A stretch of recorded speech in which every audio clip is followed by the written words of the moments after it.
Si tu écoutes ce podcast, c'est probablement que tu as été intrigué, attiré par son titre. Donc on peut se rendre compte que finalement un titre va motiver un passage à l'action. C'est le cas, tu es en train de le vivre en ce moment. Par conséquent, je crois qu'il est intéressant de parler maintenant du titre et de t'expliquer comment faire un bon titre. Un titre qui va donner envie aux personnes qui te suivent de regarder ton contenu, voire d'acheter tes formations. Donc, je suis Nico Pen, bienvenue sur ce podcast Business de la connaissance où, tels des alchimistes, nous allons expérimenter et je vais t'enseigner comment transformer tes connaissances en or et les valoriser, puisque c'est le sujet d'aujourd'hui. Donc pour cela, en fait, j'ai décidé de te prendre un cas particulier. Un titre que j'ai écrit il y a très peu de temps de ça. Et quand j'ai écrit, j'étais vraiment, on va le dire, j'étais fier de moi. Je me suis dit, mais j'ai écrit un bon titre. Et je voulais le décortiquer avec toi et aller un petit peu plus loin et te donner déjà des premières pistes pour écrire des bons titres. À savoir que ce sont pour l'instant de premières pistes. Il y a des nombreux axes d'approche pour écrire des titres qui cartonnent, pour trouver des idées. Et tout cela, tu le retrouveras notamment sur ma formation, la machine à idées. Donc, cette formation-là, tu l'as juste en dessous, qui va te permettre de créer des dizaines de titres très rapidement, des titres et des idées de contenu. Donc ça, c'est en gros la formation que tout créateur de contenu, toute personne qui veut développer, qui veut maximiser les chances de vendre ces formations, se doit de suivre ou se doit de connaître les principes. Et là, on va s'intéresser à un point clé. Alors, je vais te donner le titre de ce mail, je vais t'en donner d'autres d'ailleurs, et on va l'étudier ensemble. Donc, c'est un podcast un peu plus pratique. C'est même le premier trait pratico-pratique. Et si ça t'intéresse, tu me diras, et on en fera d'autres dans ce style-là, si vraiment t'intéresse. Donc, l'objet du titre de ce mail, c'est « Elodie m'a dit de t'en parler », avec un petit smiley clin d'œil. Je te lis le titre, c'est « Bonjour, prénom ». Tu t'appelles François, si tu t'appelles pas François ou Françoise, bonjour François, mais qui est Elodie et quel message a-t-elle pour toi? Eh bien, permets-moi de te la présenter au travers de ce deuxième cours bonus où tu découvriras patati patata. Voilà. Pourquoi le titre du mail Elodie m'a dit de t'en parler avec un petit smiley qui fait un clin d'œil est un bon titre? Alors déjà, on pourrait être surpris. Pourquoi écrire ce type de titre-là? Parce que il n'y a aucun bénéfice qui est écrit sur le titre. Sur la machine à idées, j'appuie tout particulièrement sur cette notion de rechercher les bénéfices ou de répondre à un besoin. Et effectivement, sur un titre ou une baseline de formation, c'est important de valoriser, de valider, de mettre en avant cette notion de besoin sur lequel on va choisir, on va décider de répondre. Là, ici, on n'a pas ça. Et pourtant, c'est un genre de titre qui marche. Pourquoi? Parce qu'en fait, il utilise un autre levier. Un autre levier qui va être tout aussi intéressant. C'est ce qu'on appelle l'effet de surprise. L'effet de surprise est le fait aussi de se sentir directement concerné par le titre du mail. Alors pour cela, en fait, il ne faut pas regarder sur des techniques, sur de la technicité, on va dire, de marketeurs. D'ailleurs, la plupart des marketeurs se plantent littéralement dans leur approche. Et d'ailleurs, nous, on n'est pas dans une posture de marketeur. On va être plus dans une posture de rentrer dans la psychologie de la personne qui va suivre un mail. Et si vraiment tu te mets dans une approche qui est centrée sur les besoins, les envies, les intérêts des personnes qui te suivent, ça j'en parle beaucoup dans mes formations, eh bien tu as tout gagné. Et donc le but de trouver un bon titre, c'est de trouver un titre qui va faire en sorte que la personne qui va être en face va avoir envie de cliquer, va avoir envie de regarder. Et pour cela, il faut se mettre à sa place. Donc mettons-nous à sa place. J'imagine, j'arrive. Je vois un mail de Nico Pen. Et sur l'objet, il y a marqué « Elodie m'a dit de t'en parler ». Alors déjà, il y a un point, c'est que ce titre de mail est directement dirigé vers moi qui suis en train de lire le mail. Elle m'a dit de t'en parler. Donc c'est bizarre, mais de quoi il parle? C'est le premier truc que je me dis. De quoi il parle? Et ensuite, second point, il est marqué le nom d'Elodie. C'est qui Elodie?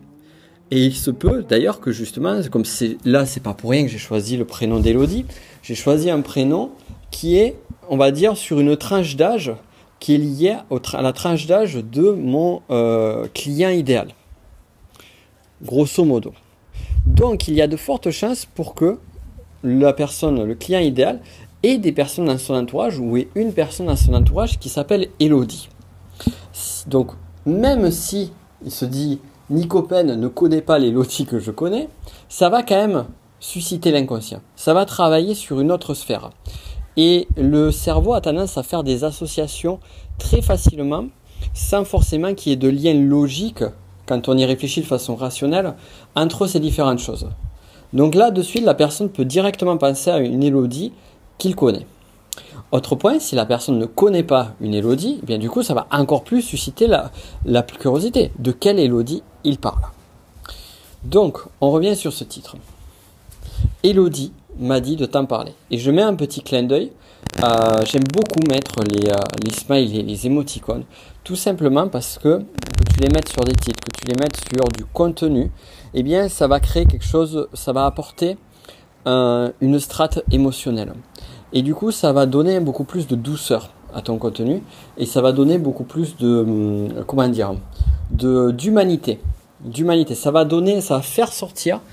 faire ressortir une émotion à l'intérieur de ton contenu. Et lorsqu'on met un petit clin d'œil comme ça, c'est genre quelque chose de secret, une complicité entre moi et la personne qui va me lire. Donc on revient sur le titre. Elodie m'a dit de t'en parler, avec un petit clin d'œil qui sourit. Qu'est-ce que je vais faire?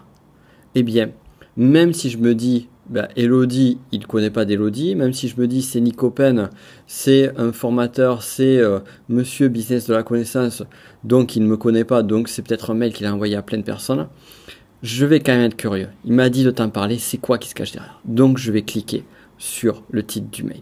Et là, en fait, c'est gagné. C'est gagné pourquoi? Parce que le but d'un titre de mail n'est pas de vendre ton produit. Le but d'un titre de mail n'est pas que la personne regarde ta vidéo YouTube qui est à l'intérieur de ce mail. Le titre d'un mail, garde bien ceci en tête car c'est capital. Le titre d'un mail, le but d'un titre de mail, c'est de faire cliquer la personne. Purement et simplement. C'est d'amener la curiosité jusqu'à l'étape d'après. Et l'étape d'après, c'est-à-dire les premières lignes du contenu de ton mail, doit donner envie à la personne de lire la suite. Donc en fait, c'est comme une espèce de chemin où on va tirer un fil, puis il va nous donner envie de tirer un autre fil, de continuer un petit peu plus loin, puis un peu plus loin, puis un peu plus loin. On va pas essayer de donner directement le résultat final, mais d'amener successivement à un fil qui va progressivement attirer la personne vers ce qui est intéressant pour elle. Alors c'est là où on va avoir une notion qui est très connue dans le domaine du... j'en parlerai plus en détail, je vais pas en parler outre mesure ici, mais une notion qui s'appelle des fameux titres, sur YouTube ils parlent des titres putaclic, ou clickbait in English, c'est beaucoup plus joli. Et en gros, c'est des titres qui donnent envie de cliquer. Cependant, derrière, eh bien, il y a une déception de la personne qui va lire le titre parce que le contenu qui est caché derrière ce titre, eh bien, est vraiment en deçà ou n'a absolument rien à voir avec le titre. Donc ça, c'est un procédé qui a beaucoup été utilisé sur YouTube et qui est très malsain, purement et simplement. Et même d'un point de vue factuel, de toute façon, ça va attirer que la déception. Donc le but d'avoir un bon titre, c'est un titre qui va titiller, qui va assurer la curiosité, mais qui en même temps va pas amener une fausse promesse, ne va pas amener quelque chose qui va être à l'encontre de la personne. Donc ici, lorsque je dis Elodie m'a dit de t'en parler, eh bien la première partie du mail c'est bonjour prénom, donc je suis poli, je dis bonjour, et c'est mais qui est Elodie et quel message a-t-elle pour toi? Donc la suite, le début du mail, c'est une question. Je pose une question qui va titiller encore plus la curiosité de l'inconscient et qui va donner envie de lire encore la suite. Et quand je dis qui est Elodie et quel message a-t-elle pour toi, donc elle a un message pour la personne, donc on a une cohérence avec le titre, eh bien Elodie, justement, c'est la personne, c'est l'exemple d'une personne que je traite sur le cours bonus vers lequel je souhaite amener la personne qui a lu ce mail. Voilà. Purement et simplement. Donc on voit qu'il y a une cohérence et en même temps on voit que chaque étape amène à l'étape d'après. Et on voit qu'on est allé sur un axe qui est l'axe de la curiosité. Donc je t'invite vraiment à travailler là-dessus. Donc sur cette notion d'écrire un titre de mail en te posant la question, un titre de mail, un titre de vidéo, un titre de contenu, peu importe, qui donne envie juste à la personne de regarder plus loin et qui soit en cohérence avec le message que tu dois apporter. Donc comment tu vas faire? Tu te poses la question, quel est le message que je veux amener à la personne et comment je pourrais faire un titre qui titille la curiosité et qui donne envie que l'on clique et que l'on regarde plus loin. Le titre n'a pas besoin de synthétiser le contenu. Le titre n'a pas besoin de dire ce que la personne va trouver. Le titre n'a pas besoin de dévoiler les choses. Le titre peut juste inviter la personne à aller un petit peu plus loin. Regarde ça, travaille-y un petit peu plus et si ça t'intéresse, on traitera d'autres cas particuliers. Mais pour aller plus loin et avoir plein de bonnes idées de titres, ce que je t'invite à regarder, c'est le lien qui est en description où tu retrouveras la machine à idées qui te permettra de créer des dizaines de titres en l'espace de quelques minutes. Voire même, quand on applique vraiment la formation en entier, c'est pas des dizaines, mais c'est plutôt on peut arriver jusqu'à une centaine de titres et d'idées de contenu. Donc la formation traite des titres. Comment créer un bon titre? Donc là, tu as déjà des exemples, mais après, tu as d'autres exemples. Focaliser bénéfices, focaliser besoins, focaliser surprise, focaliser éviter la douleur. Et aussi, comment trouver des idées de contenu. C'est-à-dire que surtout, si tu as un thème qui peut être très spécifique, comme par exemple, tu as une solution pour solutionner les problématiques des moustiques qui vont rentrer dans ta maison. Je dis ça parce que je suis actuellement en Corse. Je vais bientôt faire une conférence pour la journée de l'audace en Corse. Et donc, forcément, la problématique du moustique peut être présente. Donc, tu vois, si toi, tu as une solution de comment arriver à vaincre les moustiques. Bon, je te dis par exemple ça. Tu vas vendre une formation en ligne qui explique toutes les techniques pour éradiquer les moustiques.